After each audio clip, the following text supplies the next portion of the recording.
बिस्मिल्लाहिर्रहमानिर्रहीम। तमाम व्यूवर्स को अस्सलाम वालेकुम। मैं हज़रो मीडिया फ़ोरम का शुक्रगुज़ार हूँ, तमाम साफ़ी बरादरी का शुक्रगुज़ार हूँ और इस मौके पे उनको ख़राज तहसीन पेश करता हूँ कि उन्होंने एक अहम मसले के ऊपर इलाक़ा छछ की नुमाइंदगी की। मैं कल भी अपने एक वीडियो पैगाम में कह चुका हूँ कि मलिक अमीन असलम साहब, काजी अहमद अकबर साहब चूँकि हुकूमत में हैं, उनका ये हक़ बनता है कि आज आके वो अपना मौक़िफ़ भी पेश करें और फिलफोर जो मुतलका प्लेटफॉर्म है जिसके ज़रिए नया पाकिस्तान हाउसिंग सोसाइटी के ज़रिए प्लाटों की अलाटमेंट हुई, उनसे कहें कि इसको वक्ती तौर पे यहाँ पर ही रोक दें। देखें जी, बहुत इजी है। छछ के अंदर 90 या 84 या 95 या 100 गाँव हो चुके होंगे, एग्जैक्ट मुझे तादाद नहीं पता।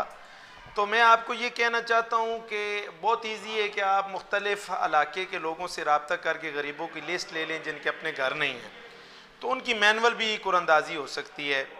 और अभी जेलम के और गुजर खान के लोग, मैंने ख़ुद NIC अपने मोबाइल पे डाला है, उसमें जेलम और गुजर खान और चकवाल के लोगों का नाम आया है जिनके प्लाट निकले हैं। तो मैं कल भी वाज़े कह चुका हूँ कि छछ के हकूक़ की जब बात आएगी तो मैं इंशाल्लाह अपने छछ के लोगों के साथ खड़ा होऊंगा। मुझसे सवाल किया गया कि आप मलिक अमीन असलम साहब को बहुत सपोर्ट करते हैं। मैं अब भी कहता हूँ कि मैं मलिक अमीन असलम साहब को सपोर्ट करता हूँ कि उनकी सोच इलाकाई है, और मेरा गुमान कहता है कि क्योंकि वो बहुत मसरूफ़ हैं, पाकिस्तान लेवल और दुनिया लेवल पे उनकी नुमाइंदगी होती है, उनको सही वाक़े की भी ख़बर नहीं होगी, लेकिन ज़िम्मेदारी भी उन पर ही आयद है कि वो मुतलका इदारे को लिखें कि असल हक़ाइक़ ले के आएँ कि गुजर खान, चकवाल या दीगर डिस्ट्रिक्ट्स के लोगों का कैसे नाम निकल सकता है। ये हक़ तो छछ के उन लोगों का है जिनके पास 2-3 मरले का घर नहीं है। यहाँ पे यासिर वकास साहब हमारा ज़रो के साफ़ी हैं, मेरे इल्म में बात आई मीडिया फ़ोरम के ज़रिए कि उन्होंने कहा कि अगर मुझे अपने प्लाट की कुर्बानी देनी पड़ती है तो मैं अपने प्लाट की कुर्बानी दे दूँगा। मैंने एक जेन्युइन प्लाट अप्लाई किया हुआ था, मेरा निकल आया, लेकिन उन्होंने कहा कि मेरी यहाँ पे बात नहीं है, बात छछ की है। तो उनको मैं ख़राज तहसीन पेश करता हूँ कि जो उन्होंने एक आला ज़रफ़ी का मुज़ाहरा किया है। बात यह है कि साफ़ी बरादरी हो या सियासी बरादरी हो या समाजी लोग हों, मकसद यहाँ पे ये है कि ये सारे लोग अपोजिशन के लोग हों या हुकूमती लोग हों, ये मिल बैठ कर एक मसले का हल निकालें। ये शहीद कर्नल शुजा खानज़ादा साहब का एक विजन था कि छछ के वो लोग जिनके पास अपना घर नहीं है उनको एक मुनासिब रेट पे, किस्तों पे, इंस्टॉलमेंट पे जगह मिले। तो उनका ख्वाब जब भी पूरा हो सकता है कि जब ये असल जो मुस्तहिक लोग हैं इन प्लाटों के, ये प्लाट उन तक पहुंच जाए।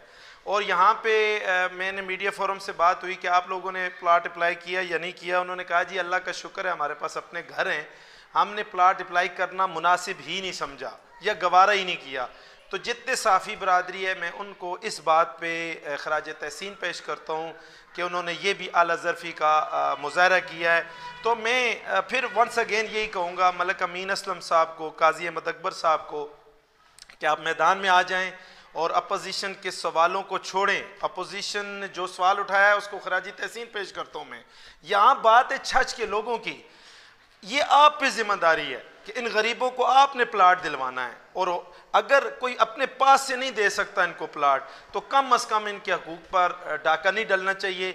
और ये लोग हमारे अपने लोग हैं, इलाके के जो पिसे हुए लोग हैं, इनकी आपने आवाज़ बनना है। अगर आप आवाज़ बनेंगे मलिक साहब, मैं आपको यकीन दिलाता हूँ कि गरीबों की वोटें ज़्यादा हैं, आपको गरीब इंशाल्लाह कभी तनहा नहीं छोड़ेंगे कि मैं हमेशा गरीबों में बैठता हूँ, इनके मसाइल मुझे पता हैं। तो मैं मलिक अमीन असलम साहब से कहूँगा, ज़्यादा मैं पर्सनली भी उनको आज मैसेज करूँगा कि आप जल्द अज जल्द इस मसले का हल निकालें, इस पर एक्शन लें और गरीबों की आवाज़ बने। और इंशाल्लाह मैं गरीबों को बताऊँगा कि मलिक साहब आपकी आवाज़ बने। अल्लाह ताला आप सबको सलामत रखे। अगर मेरे बयान में किसी की दिल आज़ारी हुई हो तो मैं माफ़ी चाहता हूँ। अस्सलामु अलैकुम वरहमतुल्लाह।